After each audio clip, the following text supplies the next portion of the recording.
So the sewer may be backing up, but our homes. That's why we're not getting residents- complaints. It's not going into customers, it's going into the floodplain. It's going, yes, it's, all this backing up and occurring is happening within the 100-year floodplain. And that's what you see in the map here, is you see the blue area, the light blue area, the purple area, the lilac area is the 100-year floodplain. And that's where the surcharging is occurring, and there's no residential homes with basements in this area. So there's not a risk of life at this point, and we're not damaging property. We're not, having property damage, but it is a health and safety issue. But that's based on the current the current users Right. and what's happening as the world exists right now. Yes. So, this is concerned with Ohio EPA. We met with Ohio EPA in September and kind of, we talked to them about what we're doing, the issues we're having, and we did get feedback from them. And they're like, if you see it, you gotta report it. If this is occurring, you need to, accurately report so that they can start keeping track of this and then work with us to come up with solutions. So, we're very upfront, transparent with Ohio EPA. So, we're seeking their assistance on it. So this is an issue. This is a problem area that we're gonna be looking at for the next couple of years. So let's get back to the housing discussion and talk about, get back to Mr. McGarry's question about how many residential homes do we have in this location. This area it's very attractive to new homeowners. It's because the affordable housing and the strong Little Miami school districts makes this a desirable place to live. So over the last, what I'm showing here is the number of homes that have been constructed over the last 6 or 7 years. And typically that ranges, new home construction in this area ranges between 70 homes to 140 or 160 homes a year. That's how many homes that are being built out in this area. And we're looking at, right now, we're looking at possibly having build out occur within 7 to 10 years. So this is a very attractive area for homeowners. And as this occurs, as we get more and more construction going on, we're going to see more frequent surcharging occur and more overflows occur. So to the point where at build out, we could see, when construction is completed and all these subdivisions are done at build out, we could see overflows occurring during 3-month storm events, which is roughly 1.5 inches of rain. So instead of it occurring just during like the springtime and, in the late fall, we potentially could see, overflows occurring during the summer when there's prime recreation season going on. So that's a concern of ours.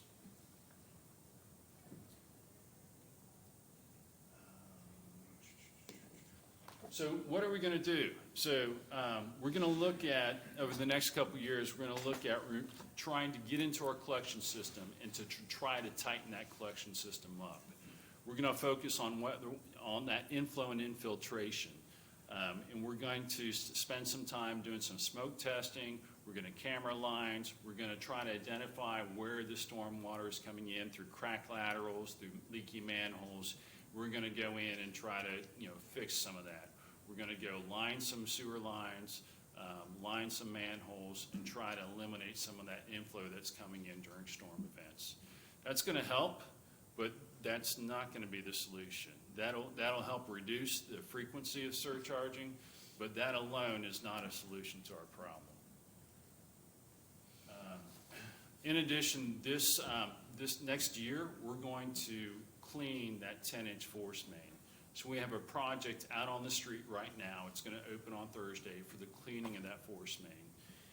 It's been in service for the last 20 years, and it's at a point where if we clean it, we'll get some more capacity out of those lift stations and reduce some of that surcharging. The cost for that cleaning is going to be roughly $900,000, $900,000 to $1 million, because we're going to build some additional equipment out there. we're gonna hire a contractor. So, that project, like I say, is gonna open on Thursday, and that work is gonna be done next summer. So, and we're working with the Village of Morrow to make this happen. But doing that, that's not gonna solve our problem. It's gonna help, but it's not gonna solve our problem. Ultimately, Black and Veatch, our engineer, came back and said, you're gonna need to build some additional infrastructure out here. So what they looked at 4 different solutions, Black and Veatch did. And all these solutions are rather expensive.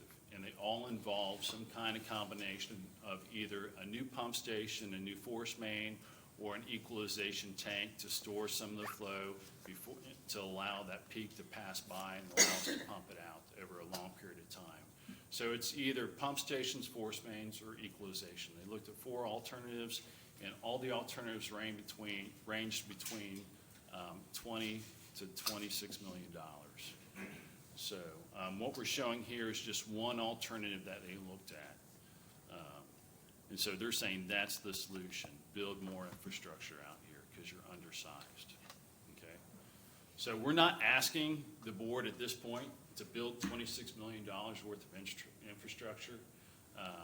This is something we're gonna look at over the next 5 years, 6 years, and we're gonna try to optimize this over the next 5 or 6 years, and I'll talk about that in a minute.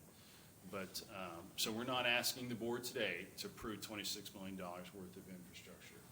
But this will come down the line. We'll build something out here. So if we're gonna build infrastructure like this, we need to fund it, all right?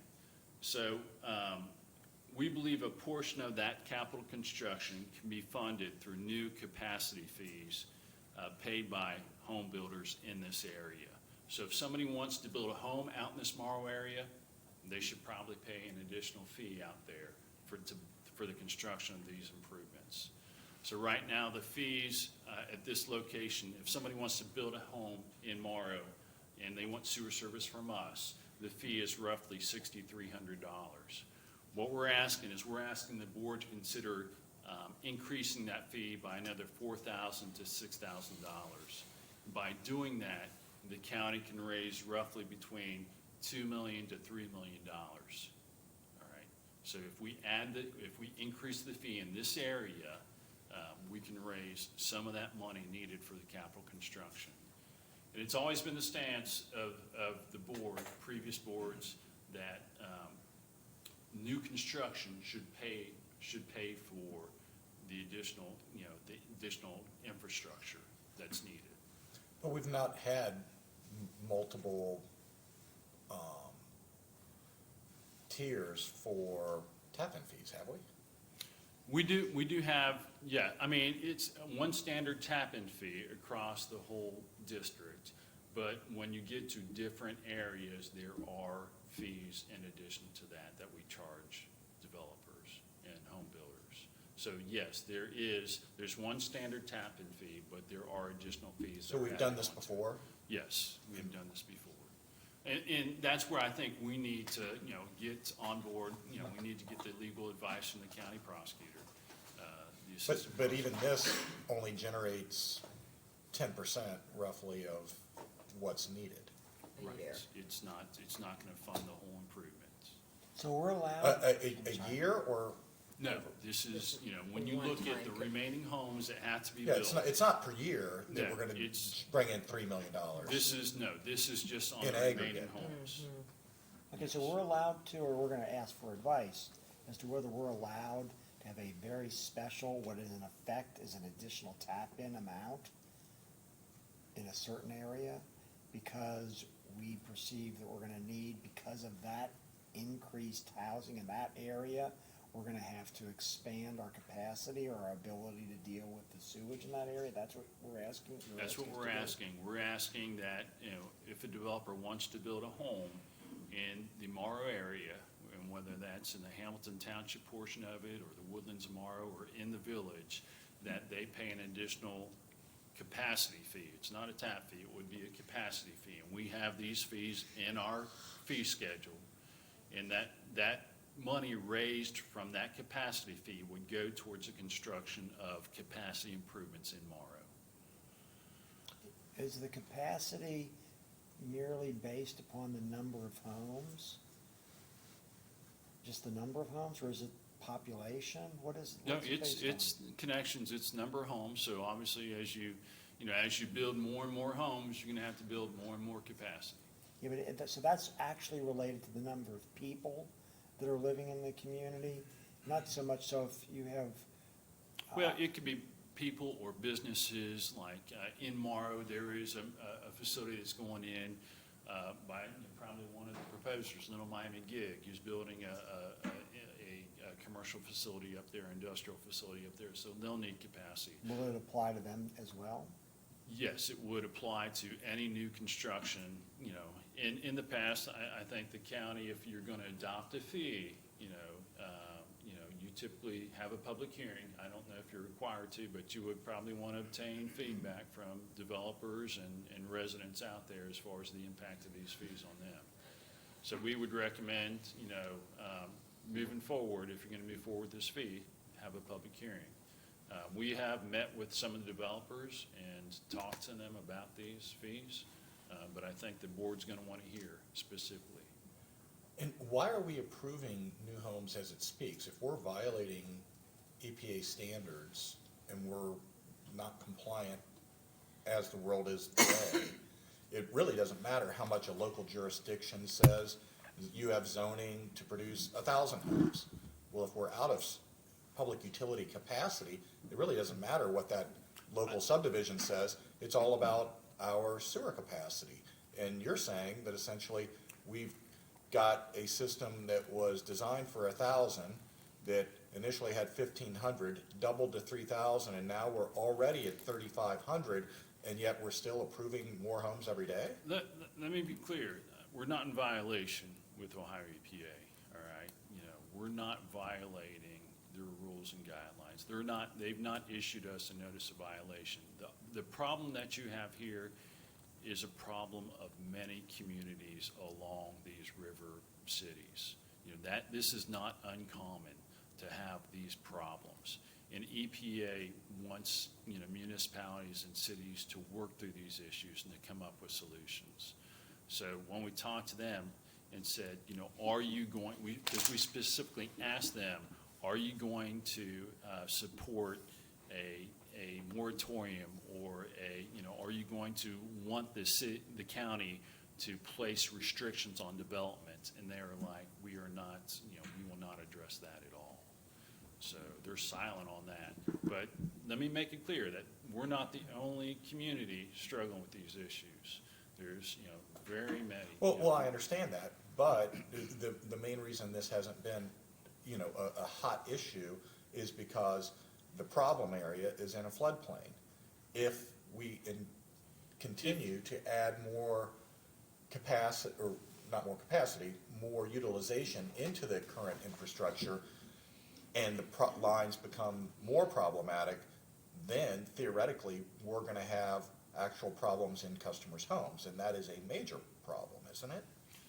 Yeah, when you back up customer homes, the issue elevates to a whole different level. But isn't that what we're setting up for? No, I don't believe it is, because I think, our approach moving forward will hopefully prevent that from happening. And that's where, we're taking a multi-pronged approach here to try to, and we'll get to it at the end with some recommendations. Well, the only approach that I've heard so far that it sounds like we're actually doing is $1 million line clean.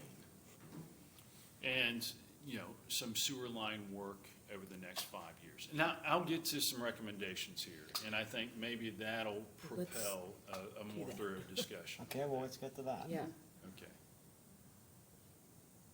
Actually, that's where we're at now. So, talk about, when you mentioned the infrastructure, what we're doing. So, last year we purchased the property on Hazen Avenue, and that's the location where we would build additional pump stations. So we purchased that property last year. We talked about next year we're gonna clean that 10-inch and the 12-inch force mains to try to get additional capacity. We're gonna do sanitary sewer improvements over the next 4 years, between 2003 and 2007. We're going to go through and we're going to try to tighten up our collection system. We're going to line some sewers. We're going to try to eliminate some of that I&I. And then after we've done that work, we're going to go back in 2028 and we're going to do additional flow monitoring to find out how effective our work was on reducing those peak flows. And then we're going to take that flow monitoring information and dump it back into our hydraulic model that Black and Veatch created. And hopefully by doing that, by doing this work, hopefully we can bring down some of that construction cost. So it's not a $20 to $25 million project, maybe it's something more affordable. So we're going to try to address the problem in the collection system and try to reduce that construction cost. So that's what we're going to do on the infrastructure side. All right, so that's our plan. And then what we're asking the county commissioners to adopt or consider adopting is we're asking you to consider adopting a $6,000 capacity fee on each of the residential homes that go out there. And that's in an effort to raise some of that money needed for the capital cost, that construction cost we're going to need in the future. Then finally, our last is regarding development. Steps moving forward, you know, I think the board needs to consider what they want to do with the Woodlands tomorrow. You know, I think there's 2 or 3 different options. You know, you heard how previous boards had said you only have 500 homes. They've exceeded that. They're at 585 homes right now. So the board at this point, under option 1, can notify that the Woodlands tomorrow that they've exceeded their allowed platted lots, and that additional lots beyond Phase D will not be permitted until additional capacity is constructed. So that's essentially going back to, you know, the correspondence from 15, 20 years ago and saying you've reached your capacity that we allotted to you. Now you need to stop. So that's one option. Another option would be to notify the developer that they have exceeded their allowed capacity, platted lots, that the county is imposing a temporary cap of whatever you decide, whether it's 40 homes or 50 homes a year, until additional capacity is constructed. So you could put a limit on the Woodlands tomorrow, as far as like telling them they have to slow down or they have to, you know, continue over the next, you know, several years at a certain rate of 40 or 50 homes per year. And this is the only development that's actually adding to the system currently? No. I mean, there's two other active developments out there.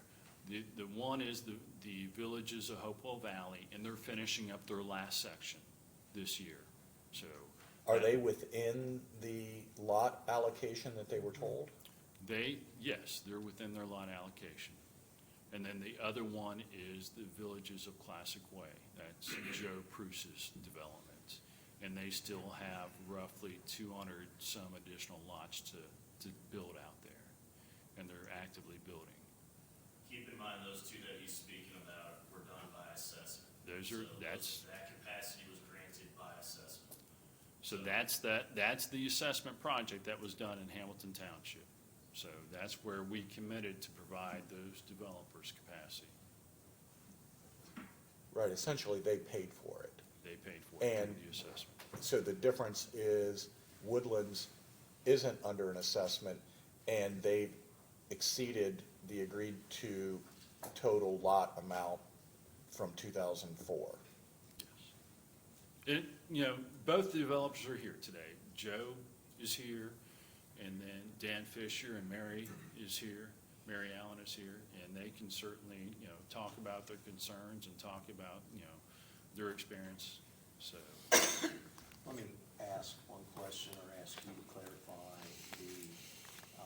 The developer at the time, back in the mid-2000s, that corresponded per your bullet points we covered previously.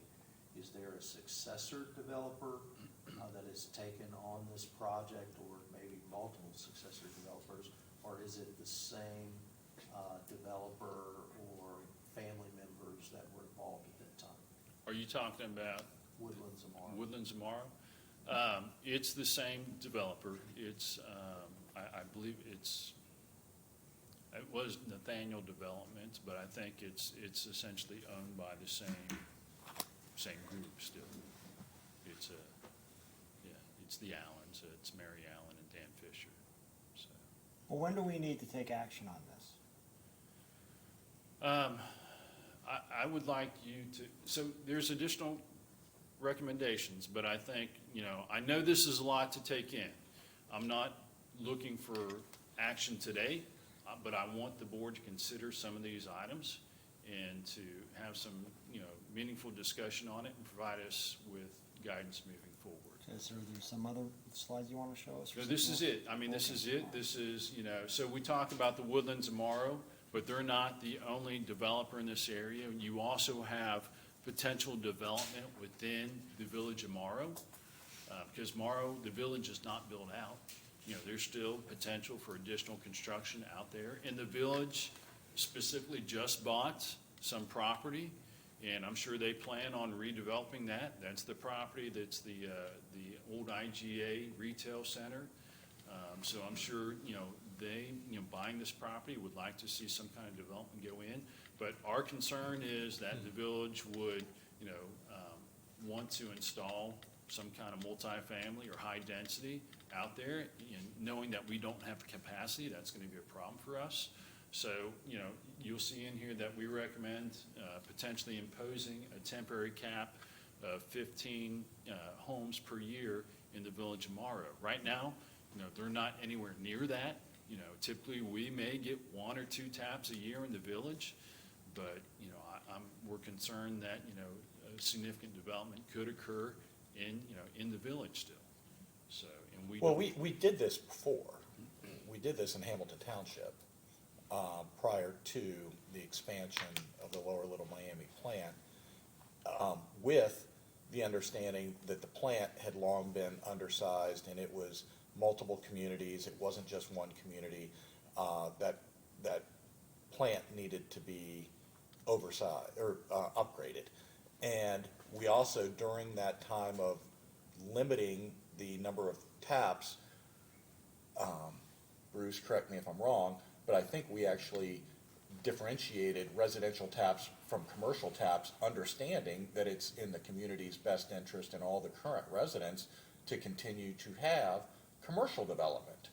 And that if all of the taps are allocated solely to single-family or multifamily housing, that's not good for the community at large. They need balanced growth. They need some commercial development. And I think, if I'm not mistaken, that's what we did back in 2005 or 6. And I think we had some sort of rational basis for that, because the demand or the usage for that commercial is not the same as a residential usage. The ERUs are different, correct? Your memory is very good. I mean, but I think the date. Well, thank you. The date of that is probably a little bit earlier. It's probably more in 2000, 2001, 2003. Well, then he wouldn't have a memory of that, because he wasn't on the board. Well, he was familiar with it. No, because- we did the moratorium in Hamilton Township for the expansion of the plant in 2005-ish or whatever. And the limit was 600 homes per year. So, and it was based off a study that was done by Sandy McHugh. He was a There consultant. was a study in process, and then at some point, the commissioners lifted the moratorium, because we revisited it frequently. Well, it was lifted upon the expansion of Lower Little Miami wastewater treatment plant, which occurred probably 2008. Yeah, it was essentially, So there it was a temporary. It was, there's no more room at the end, and we know it's coming. It's filling up, so we can't let it keep going at the pace it is going at and be stewards of that infrastructure, that we knew we had to limit it coming in. And then we differentiated residential and commercial because we decided, under our own discretion, that commercial was more valuable to the community, and we didn't want to turn away commercial development just to allow more residential or multifamily development. So Chris, if there were no more development going on, would the need to spend the hypothetical $26 million go away? No. So no. so There's- regardless, Regardless. we we're have to gonna spend do something. $26 million. Well, we're hoping it's not that much. We're hoping You have a reduce it. study that's gonna, Yes. or you have a bid that's out on So- a so- study. But regardless, we're gonna have to build something out here. So the current condition, regardless of building anything, is gonna require you to do a lot of these improvements you've suggested. Is that right? That's correct. So it's not really purely being caused by new development, it's being caused by having to upgrade and maintain our current system. Right, right. So, I mean, we talked about how new development does have an impact out here, because your frequency of overflows. No, I get all You know, that. with additional development that occurs out here, you're gonna see these overflows. But I occur don't more understand that. frequently. That you also said that we're not technically in violation of Ohio EPA rules EPA right is now. not issued So this- why do we have to spend the $26 million if we're Because not? if we continue down this path, they will. And if we, They will. okay, that's, Yeah, they will enforce this. but if we, quote unquote, if we continue down this path, by that meaning, increase more utilization. We cannot ignore this, because we will be under EPA's radar, and they will start enforcing. But that goes to Commissioner Jones's question of, as the world exists right this second, we are under the radar because we're not violating anything right now, correct? Well, okay, in regards to the violation, you know, I would have to go back to Ohio EPA and get clarification on that. I don't believe that we're in violation, because we're very upfront and honest in working with them, and they want to see us go down this path. And as long as we do that, then I think there'll be, you know, Okay, but as the world exists right now, with this many 3,500 users, we're not in a the sanitary technical sewer overflow. violation. Okay. let me- However, let me when you give say we clarification. continue down this path, Sanitary sewer overflows are not acceptable to Ohio EPA. And whether, you know, and how that ranks within their regulations and rules, you know, I would have to get with them. You know, is that a violation? You know, is one occurrence a violation, or is it not? You know, I would have to get clarification from that, but they're gonna wanna see us move forward with something. and you're saying, as we continue down this path, we've almost got two different types of developments that are going on that are using this system. One, relative to people that have actually paid for the expansion through an assessment, correct? That's correct. And that, you're saying those homes are coming, those have been paid for, they're part of the system. We're not talking about a cap on those, but it would be one development or any other future development that's not actually paying an assessment, potentially we're limiting that? Is that what you're saying? We're differentiating between the development that occurred in Hampton Township under the assessment and the development that is occurring through annexation that the county gave feedback on that we did not have capacity on. We are differentiating between those two, because I think on a legal standing, you're gonna have a hard time putting a restriction on a development which you. But that's what, okay, you just brought up a good point. This was not in the initial plan. It came into the plan because the Village of Morrow annexed property and then changed zoning, changed this. Now all of a sudden they're saying you've got sewers. That's what changed. That's what changed. Okay, you didn't say that earlier specifically. Well, I Yeah, think it's, Mr. McGarry brought up the fact that it Yeah. was We annexed. carried the it's- lead here. yeah, it's the annexation issue that a political subdivision is going and saying, this is in our best interest. We want more and more residents. And that's where, yes. And we're saying, wait a second, we didn't have the infrastructure for this, we didn't plan for it. And there are people that were planned for it and actually paid for it, and they're different. Bruce, is that the crux of the question? Does the Village of Morrow Planning Commission reach out to the sewer department for comments like regional planning does at the county level, before they approve a preliminary plan for a new subdivision or development of any kind? I did not see any correspondence that occurred between, you know, looking through the files back in 2004.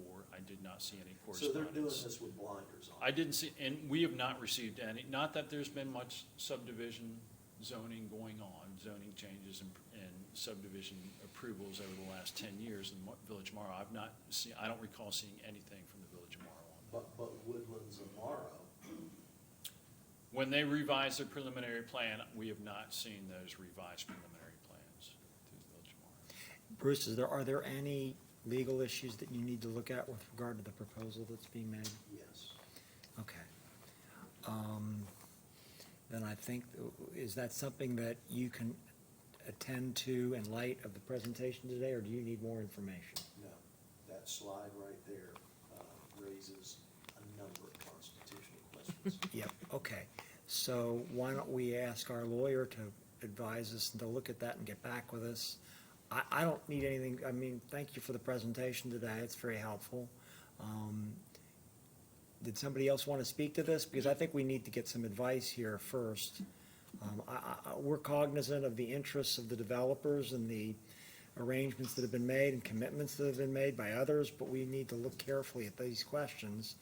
And I know that we're going to be sensitive to all of that with you all who are seeking developments. And then, of course, I know that you care about if we're going to be charging additional amounts for you to tap into the system. We appreciate that.